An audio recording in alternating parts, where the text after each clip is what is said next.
Nous allons lire une portion d'écriture.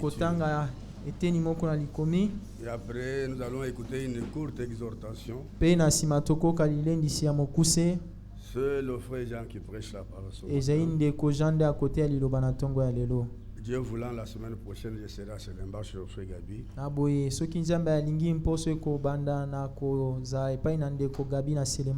Veuillez prier pour moi. Nous lisons dans Actes des Apôtres, chapitre 9.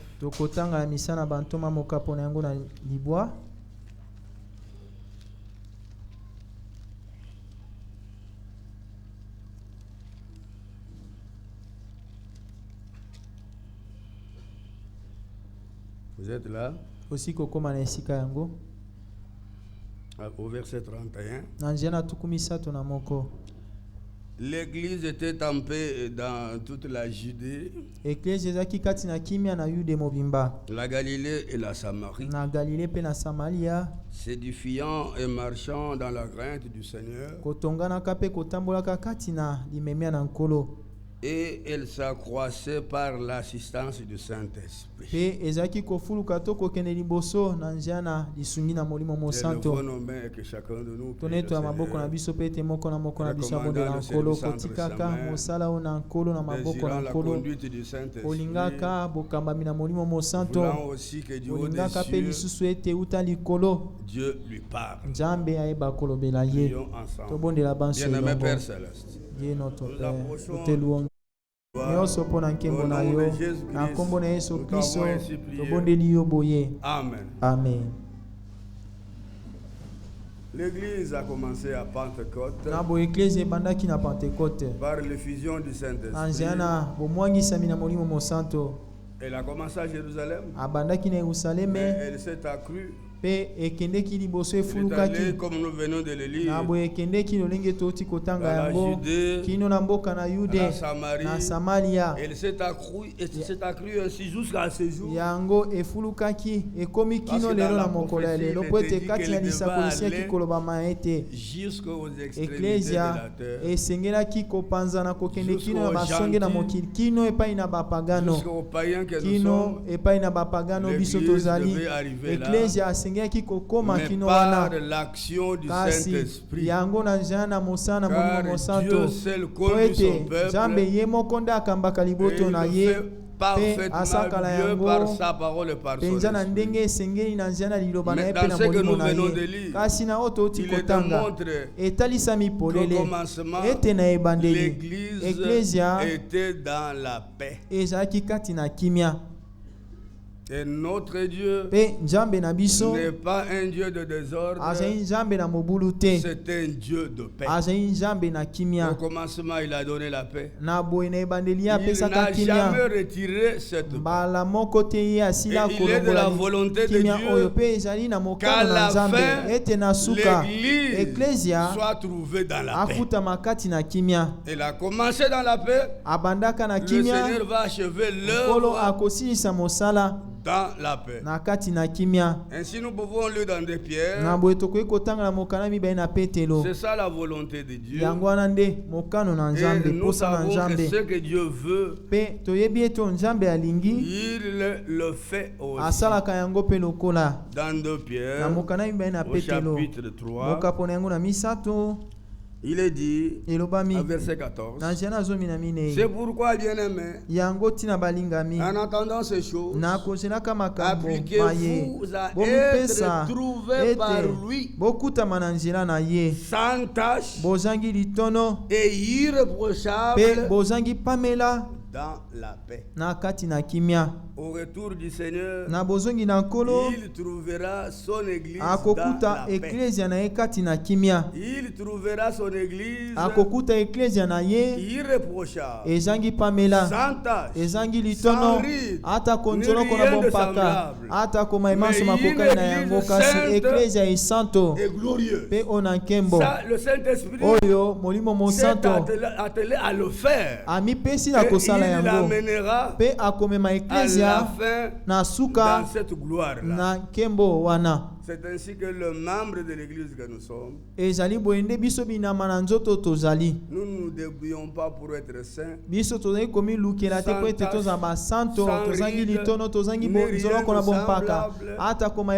mais c'est lui qui nous a appelés et fidèles. C'est lui qui le fait. C'est lui qui se sent appelé de Dieu. C'est lui qui se sait plutôt appelé de Dieu. C'est un homme sûr. C'est un homme de paix. Parce qu'il sait que ce que Dieu commence, il l'achèvera aussi. Il sait que Dieu l'a prédestiné à aller au ciel. Et la finalité, ça sera le ciel. Rien ne peut empêcher cela. Paul a dit, nous ne courons pas comme à l'aventure. Mais nous courons étant sûr et certain de Dieu que ce qu'il commence, il l'achèvera aussi. Dieu qui veut que chacun de nous soit devant lui irréprochable. Il le fera. C'est écrit dans 1 Thessaloniciens au chapitre 5. C'est Dieu qui le fera. Nous ne demandons à personne de fabriquer quoi que ce soit. Nous ne demandons à personne un effort particulier. Ce que nous vous demandons, c'est de croire. Dites Amen. C'est ça la vérité. Dans 1 Thessaloniciens, il est dit ces paroles que vous connaissez. C'est le souhait, la prière de l'apôtre Paul par le Saint-Esprit. Il dit au verset 23 que le Dieu de paix. Croyez-vous qu'il est le Dieu de paix? Il est le Dieu de paix. Et il a donné la paix par Jésus-Christ. Et la paix qu'il a donnée, c'est une paix éternelle. C'est pourquoi nos foyers doivent être dans la paix. L'église doit être dans la paix. Même là où vous êtes à la cité, au service, à l'université,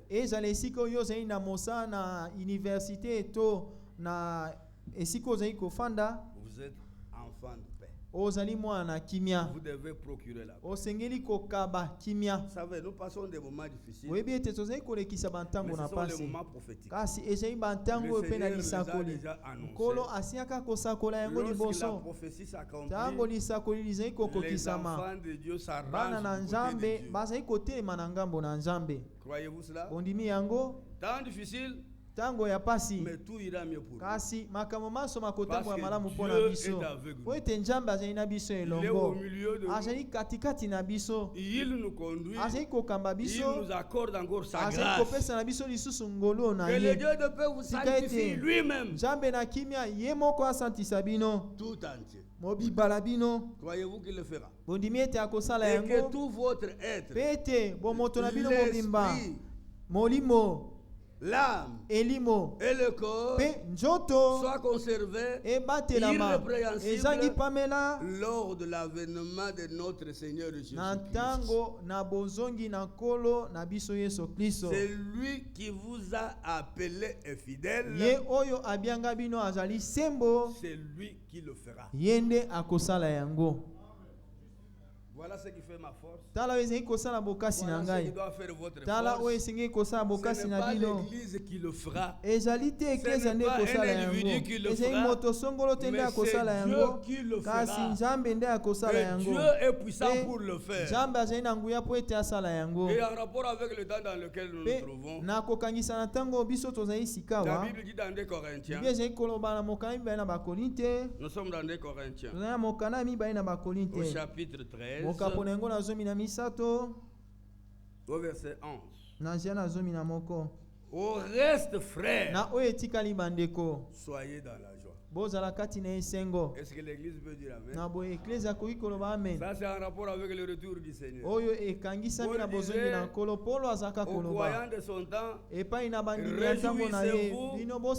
réjouissez-vous toujours dans le Seigneur. Perfectionnez-vous, consolez-vous, ayez un même sentiment, vivez en paix. Est-ce que l'église veut dire amen? Vivez en paix. Recherchez la paix. Et poursuivez la paix. C'est ça la volonté de Dieu.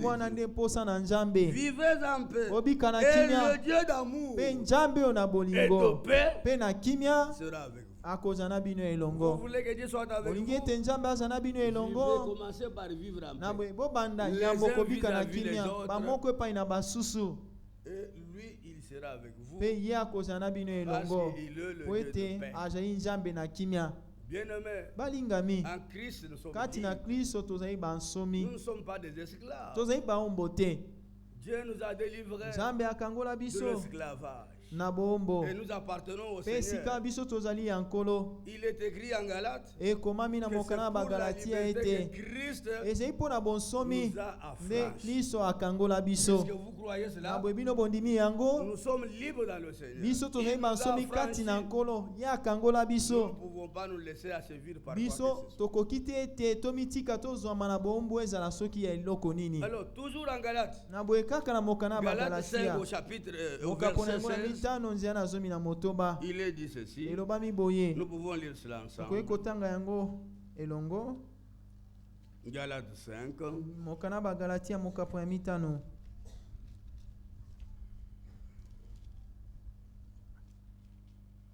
Frère, verset 13. Vous avez été appelés à la liberté. J'aimerais que l'église dise amen. Seulement ne faites pas de cette liberté un prétexte de vivre selon la chair. Mais qu'est-ce que le Saint-Esprit nous demande? Ne rendez-vous par l'amour serviteurs les uns des autres. Dites amen. Ça c'est une bonne chose. Nous, vos serviteurs, vous nos serviteurs, et tout ce que nous faisons, que ça soit avec amour, et que tout se fasse avec bienséance et en ordre. C'est ça la volonté de Dieu. Un petit royaume. Oh, petit troupeau. Ne craignez rien. Votre Père Céleste a trouvé bon de vous donner le royaume était donné Dieu. Et nous sommes dans ce royaume. Et dans ce royaume de Dieu, il y a une marche. Regardez. Lorsque l'église a commencé à Pentecôte, elle était glorieuse. Elle était en paix. Dieu n'a pas supporté le désordre dans l'église.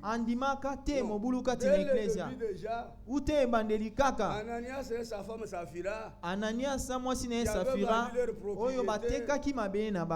au lieu de présenter l'argent devant les apôtres comme tout le monde le faisait, ils ont pensé cacher une partie de la recette.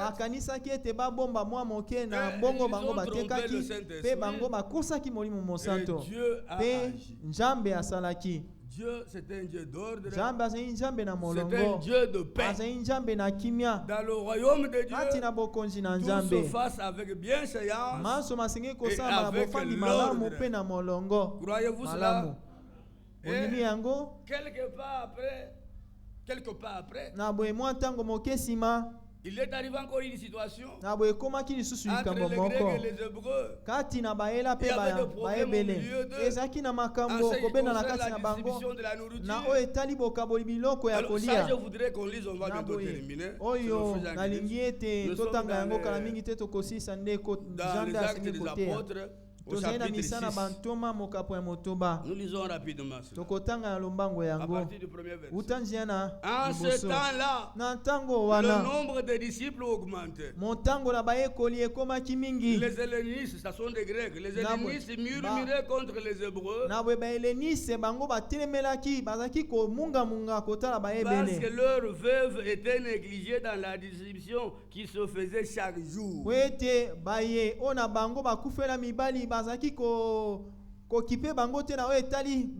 Les 12 convoquèrent la multitude des disciples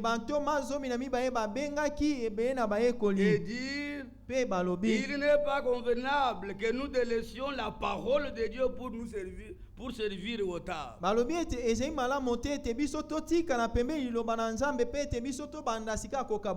Cela est valable aujourd'hui aussi. Nous ne pouvons pas mettre de côté la parole de Dieu pour nous occuper des tables, pour nous occuper des choses matérielles. Dieu, c'est un Dieu d'ordre. Alors la Bible dit: c'est pourquoi, frère, choisissez parmi vous cet homme de qui l'on rende un bon témoignage et qu'il soit plein de Saint-Esprit et de sagesse. Et nous chargerons cet emploi. Pardon. Et nous chargerons de cet emploi. Et nous continuerons à nous appliquer à la prière et au ministère de la parole. Dans l'église du Dieu Vauban, il y a de l'ordre. Et ici, nous avons des bien-aimés frères diacres que le Saint-Esprit a établi en ces lieux, qui s'appliquent bien à leurs tâches. Nous avons beaucoup de respect pour eux. Dieu les a honorés. Je crois que chacun de nous peut les honorer. En ce qui concerne le matériel, ce sont eux qui doivent s'occuper de ces choses-là.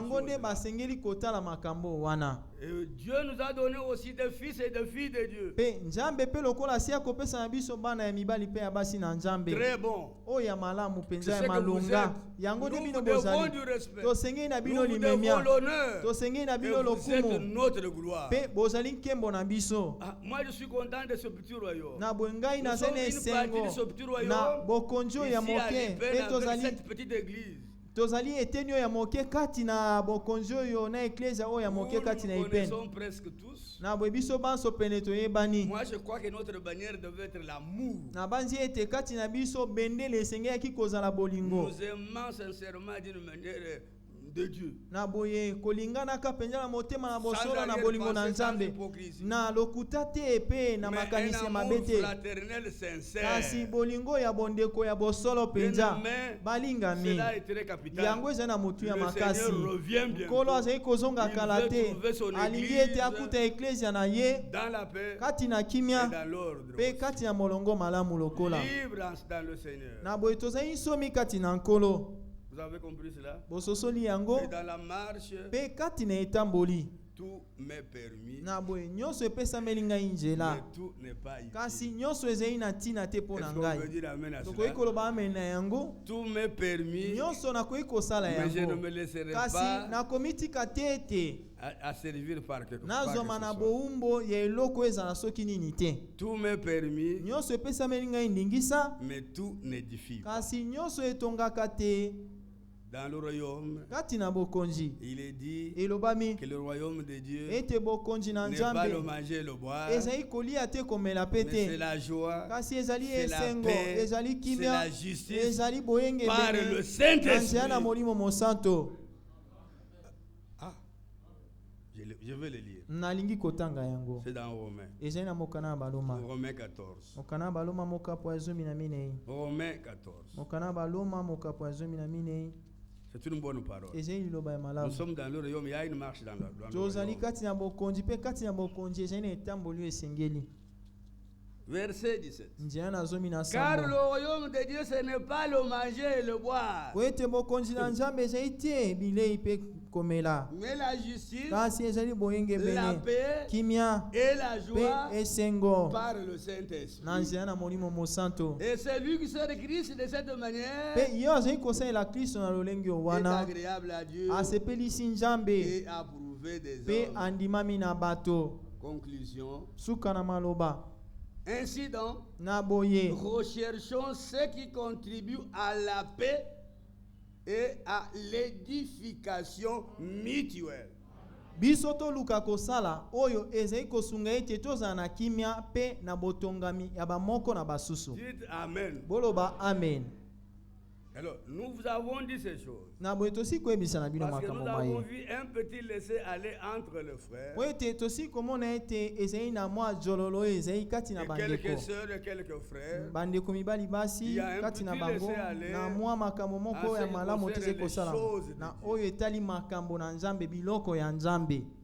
un petit laisser aller. Nous les exhortons à marcher de la manière digne de la vocation qu'ils ont reçue.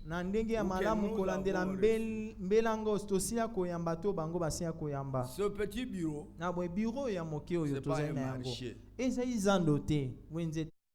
Christ nous pousse à le faire pour que vous puissiez marcher d'une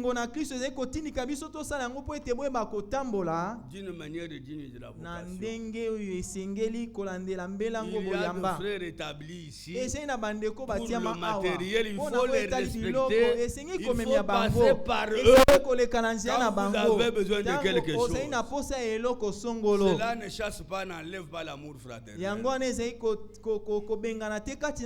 Dites amen. Amen.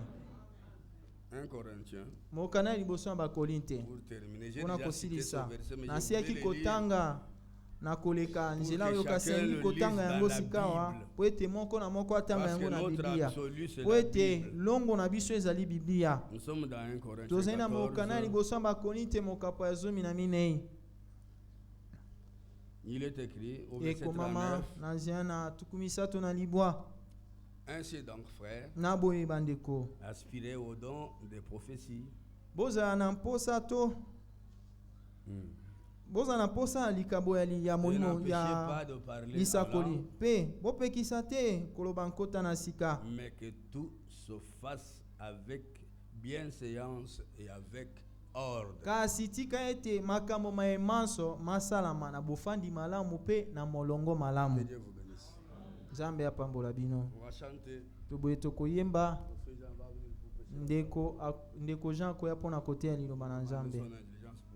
Tozali kosenga na ebolimbisi pona ntango tosi kozwa kasi esengelaki toloba makambo mai. Soyez gentils. Bozala penza bato ya malonga. Moi j'ai comme l'impression parfois kasi ngai tango mosusu amonaka quand je suis assis là-bas tango ngai nafandi kuna nazali koyemba bolingo na Nzambe.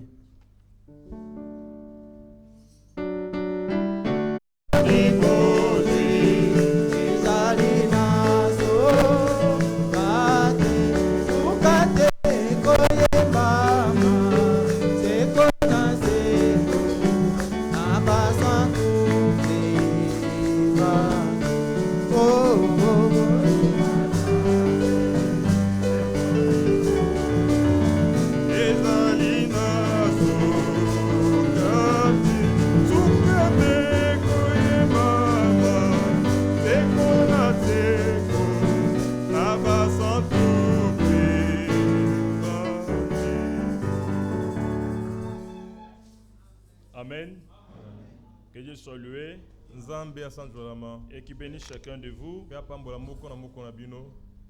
et qui nous bénisse au travers de sa parole. Déjà, nous sommes déjà bénis. Nous avons entendu les paroles de Dieu. La volonté de Dieu au milieu de nous. Que son nom soit loué pour cela. Nous savons que tout ce que Dieu nous demande, c'est lui qui l'accomplit à nous. La Bible dit que le vouloir le faire vient de Dieu. Nous n'avons rien à produire. Mais ce que nous devons porter seulement la vie de Dieu. Oui, les branches ne produisent pas le fruit. Mais les branches portent le fruit de l'arbre. Et le Seigneur dans Jean 15 il dit, je suis le vrai cep. Et vous êtes des sarments. Donc en tant que sarments, la vie que nous portons, c'est la vie de Jésus-Christ.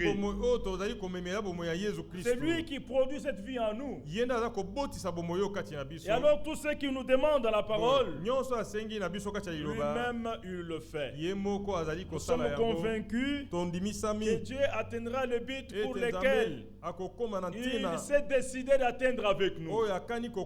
Ce qu'il fait que nous puissions apparaître devant de lui, irrépréhensible et sans tâche. Et le Seigneur le fera. Il l'accomplira certainement. Faisons-lui simplement confiance. Voyons à toute sa parole. Ayons les désirs profonds de voir cette vie se manifester en nous. Et en réalité, cette vie sera manifestée. Que Dieu soit loué pour cela. Comme nous l'avons lu avec notre frère. Et dans beaucoup de passages, l'état de l'église du commencement, et c'est la même manière que ça doit être l'état de l'église à la fin. J'ai été poussé dernièrement ici de parler en relation avec la vie. Oui. Cela est très très important. Bien qu'on a médité d'autres choses, mais l'esprit nous conduit à ce qu'on peut parler de ces choses. Parce que nous comprenons que le temps touche vers la fin. Oui, il y a des signes qui nous montrent que tout touche vers la fin. Un des grands signes, c'est comme l'avons écouté, avec le témoignage de frère Georges, la manière dont les gens ont accueilli l'évangile dans l'Afrique de l'Ouest. Vous savez que beaucoup de gens de ce côté-là, ce sont vraiment des musulmans. Ils se sont beaucoup donnés dans la religion musulmane. Vous savez, notre religion, c'est la véritable religion. Vous savez pourquoi elle est la véritable religion? Ce n'est pas parce que nous prêchons, il y a beaucoup de choses que nous disons qui sont bonnes, que nous apprécions, mais c'est parce que l'auteur de notre religion, il est le seul qui est mort et qui est ressuscité. Et comme il est ressuscité, alors notre foi est véritable. Et notre religion est vraie. C'est le seul homme qui a sauvé. L'homme Jésus-Christ. La Bible dit clairement. Et nous devons le répéter. Le dire sans mâcher des mots. Que le salut n'est possible qu'en Jésus-Christ. En dehors de Jésus-Christ, il n'y a pas de salut. Aucune religion ne sauve. Si toi tu es encore attaché à une religion quelconque, sache bien qu'aucune religion ne sauve. La religion n'est qu'une couverture seulement. C'est une couverture qui fait croire à quelqu'un qu'il croit en Dieu. Mais cependant qui ne croit pas en Dieu. Et la religion, il y en a multiples. Vous trouverez partout, les gens sont dans des groupes. Mais est-ce qu'ils ont expérimenté le vrai salut de leur âme? Il faut que l'âme soit sauvée. Une âme délivrée. Oui, un homme sauvé véritablement. Mais qui peut sauver?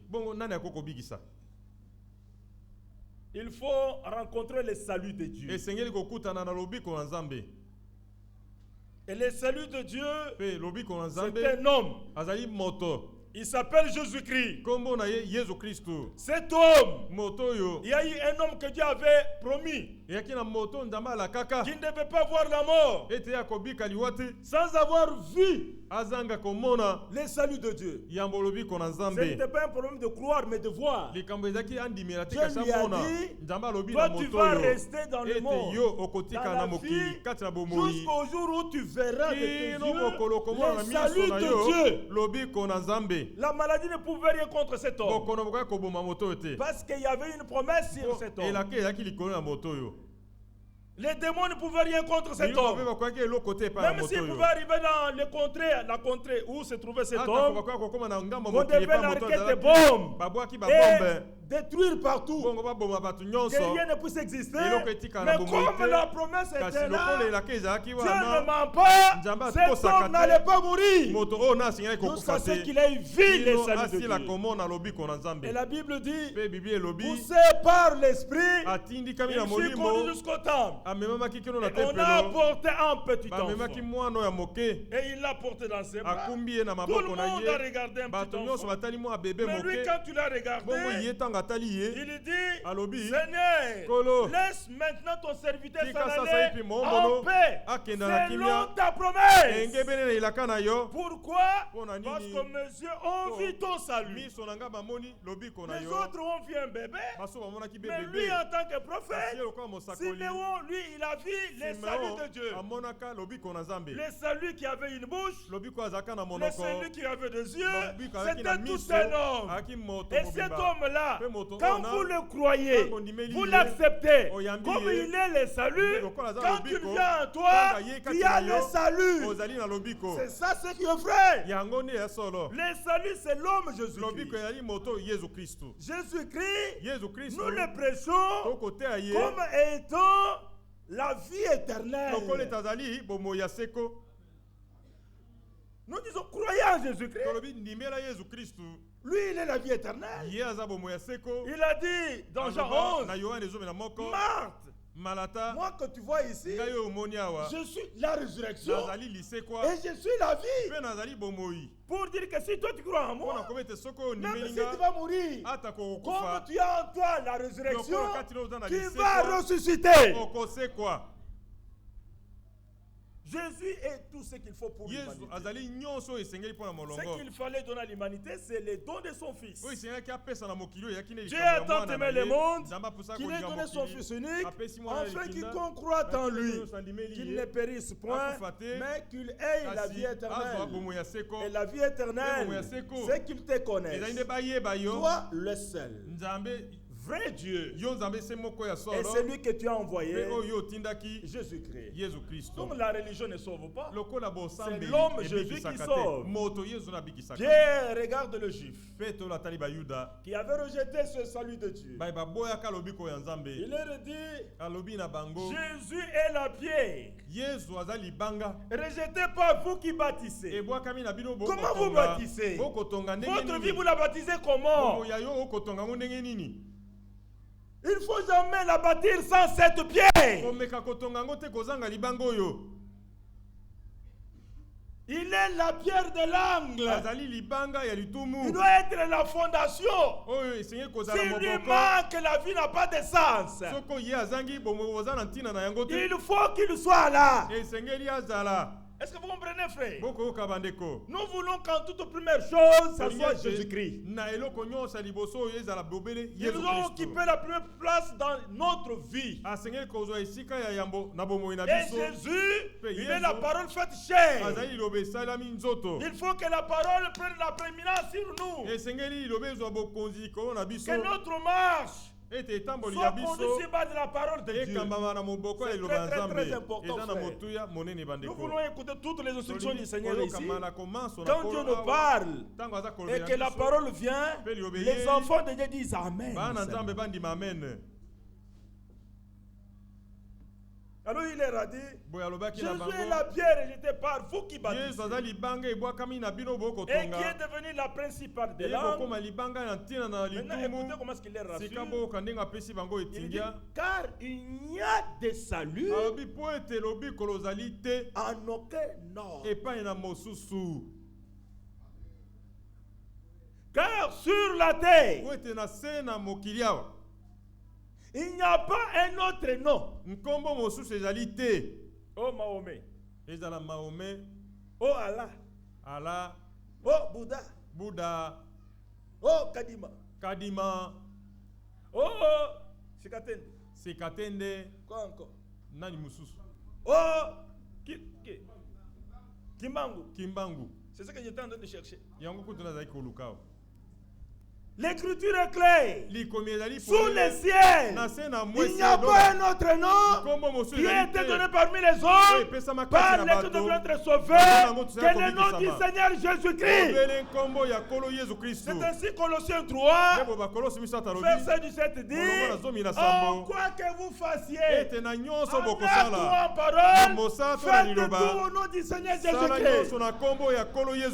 C'est le seul nom qui doit être exalté au milieu de nous. Alors c'est ça la bonne nouvelle. Luc chapitre 2. Les anges ont dit aux bergers qui étaient en train de paître les troupeaux, je vous annonce une bonne nouvelle. Et cette bonne nouvelle qui sera le sujet pour le peuple. Mais quelle est cette bonne nouvelle? C'est aujourd'hui, dans la ville de David, il vous en a un sauvé.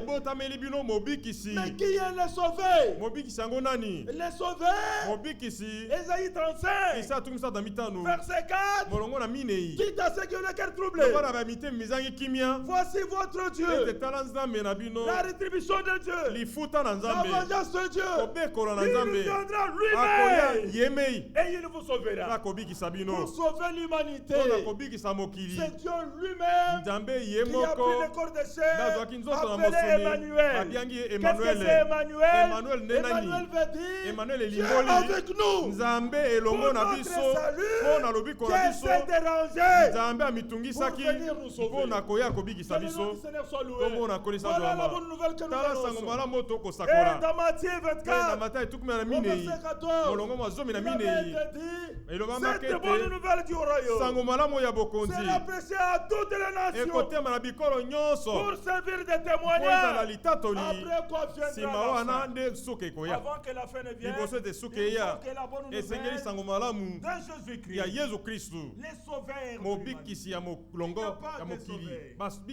n'y a qu'un seul sauveur. Écoute Israël, le Seigneur notre Dieu est l'unique.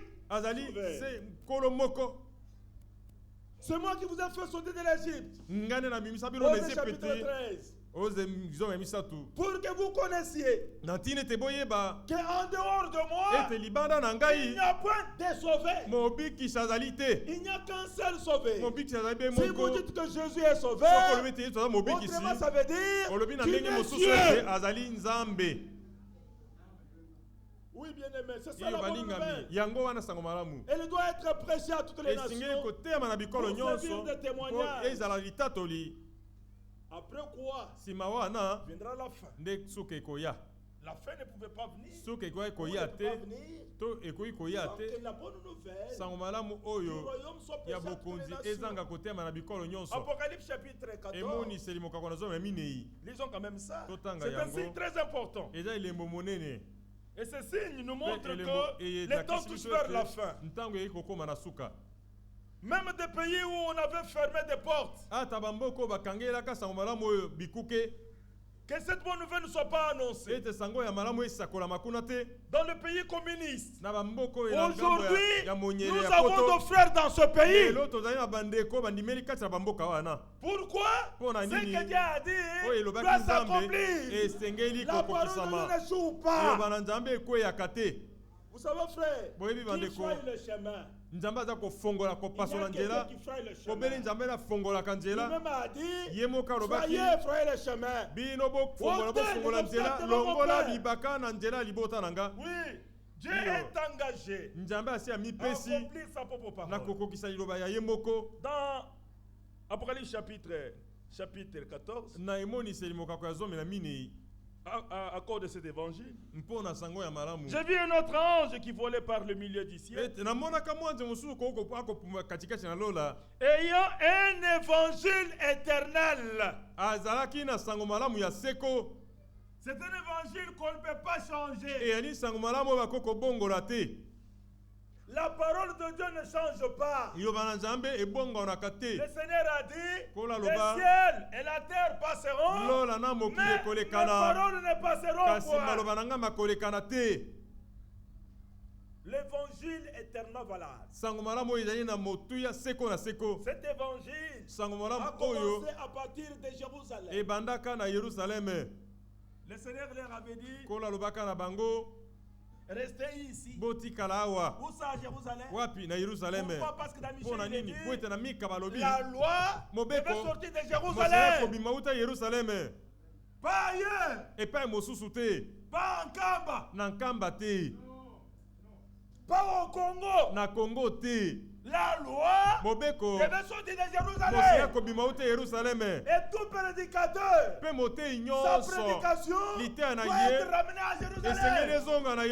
Et tout croyant, sa foi doit être ramené à la foi de Jérusalem.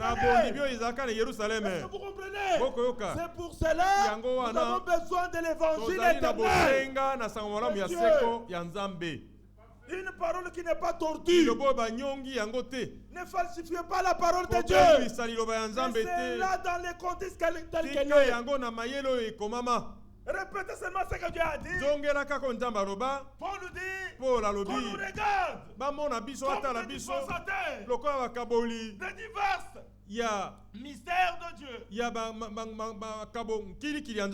Divers mystères. Mais ce qui est demandé aux dispensataires, c'est qu'ils soient trouvés fidèles. Alléluia. Amen. Ils doivent être fidèles. Jérémie 23. Que celui qui a entendu ma parole, qu'il rapporte fidèlement ma parole. Est-ce que vous comprenez? C'est comme ça que Paul pouvait dire. Nous ne sommes pas de ceux-là qui falsifions la parole. Qu'est-ce que nous faisons? Nous vous disons que ce que vous lisez, et vous dites Amen. Un véritable serviteur de Dieu rapporte seulement ce que Dieu a. Et la Bible, on ne l'interprète pas. Mais Dieu est seul. Il est le seul interprète de sa parole. Le seul verset être interprété par notre verset. C'est terminé, frère. Le temps où on pouvait lire le verset. Et alors on pose la question. Comment tu as compris ce verset? Il n'est pas question de la version. Il est question de communiquer la pensée de Christ.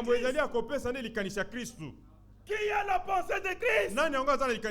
Mais Paul dit, nous avons la pensée de Dieu. La foi vient d'où? La foi vient de ce qu'on entend. Et ce qu'on entend de la parole de Christ. Et je dis, je vous exhorte, frères, à combattre pour la foi qui avait été transmise aux saints 2 fois. Une fois pour toutes. La foi qui était au commencement, doit être trouvée à la fin. La manière dont le premier chrétien a été baptisé, la même manière que le dernier chrétien doit être baptisé, la même manière que le premier chrétien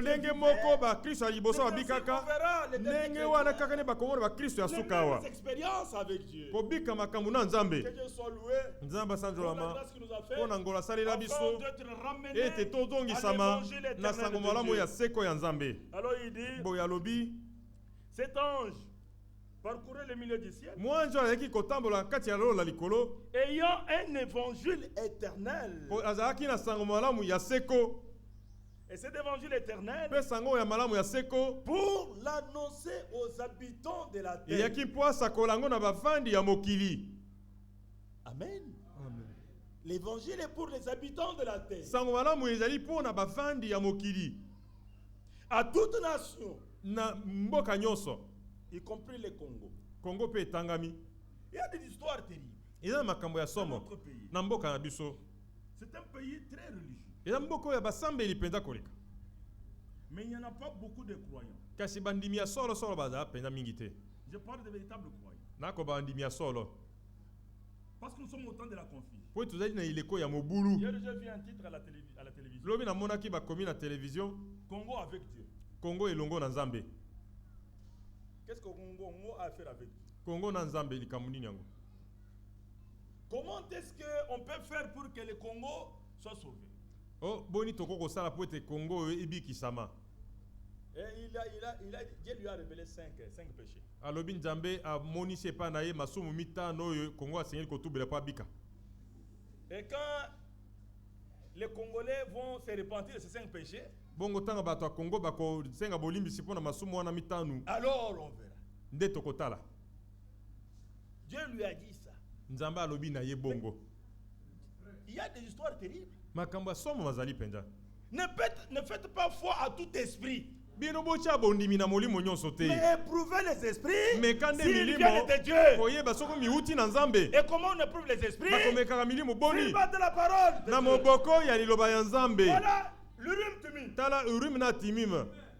En Israël, quand quelqu'un pouvait voir un songe, une vision, il vient avec la vision. Même si elle a commencé à s'accomplir, mais pour l'accepter, il faut le placer devant l'Urim Tumim.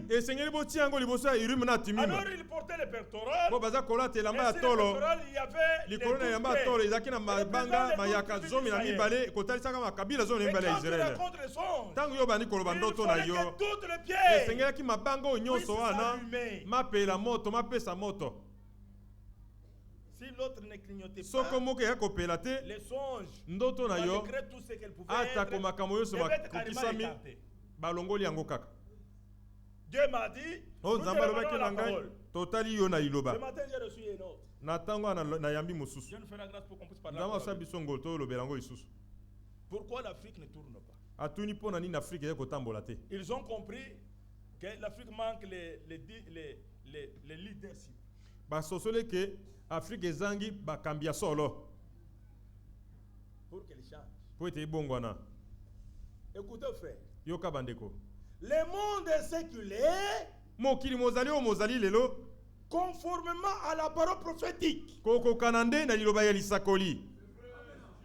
On ne modifiera rien. Bako bongo lelo côté. Dans Isaïe 46, na Isaïe tukumina na motoba, Dieu dit, Nzamba lobi, à qui me comparerez-vous? Boko kisangai na nani? Pour qu'il soit mon égal. Mpo akokana na ngai. J'annonce dès le commencement. Na sakola kaute bandeli. Ce qui n'est pas encore là. Oyo ezali na inote. J'ai dit, na lobi, mes arrêts subsisteront. Mikano na ngai mikotikala. Et j'exécuterai toute ma volonté. Amen. Amen. C'est que Dieu fait. Oh, il le fait. Dans le ciel, na lola, sur la terre, na mokili, sur la terre. na se na mabele. Et rien ne s'oppose à son commandement. Oui, bien aimés frères et sœurs. Dieu œuvrait dans sa parole. Vous voulez changer le monde, mais vous vous opposez à Dieu. Le Seigneur a déjà annoncé en tant que fils de l'homme l'état que sera le monde. Bien aimé, je donne raison à cet homme de Dieu. Il dit ceci: si vous ne connaissez pas le plan de Dieu, ne prêchez pas. Vous causerez beaucoup de dégâts. Les dégâts que nous avons aujourd'hui, c'est à cause de ça. Une déformation terrible. Parce que les gens n'ont pas le plan de Dieu. Dieu fait tout selon son plan. Dieu chapitre 9, il dit, Dieu accomplira pleinement et promptement sur la terre ce qu'il a résolu. La résolution de Dieu ne tombera jamais. Tout doit s'accomplir comme il a déjà dit. Regardez frère, il y a même des choses que nous sommes en train de vivre aujourd'hui que hier on ne les voyait pas. Parfois quand cet homme de Dieu en s'étant ici, il les annonçait, mais on disait mais ça sera réel. Cet homme a dit qu'il arrivera que les femmes seront nues. Mais regardez où est-ce que nous dirigeons. Elle n'en ont même pas honte.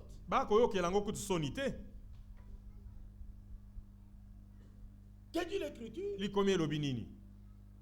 Que les femmes soient habillées d'une manière décente, avec pudeur et modestie. Ça, on allait dire amen. Mais aujourd'hui, elles sont simplement découvertes. Sortez seulement sur la route ici. Mais que Dieu fasse sa grâce à nos bien-aimés sœurs.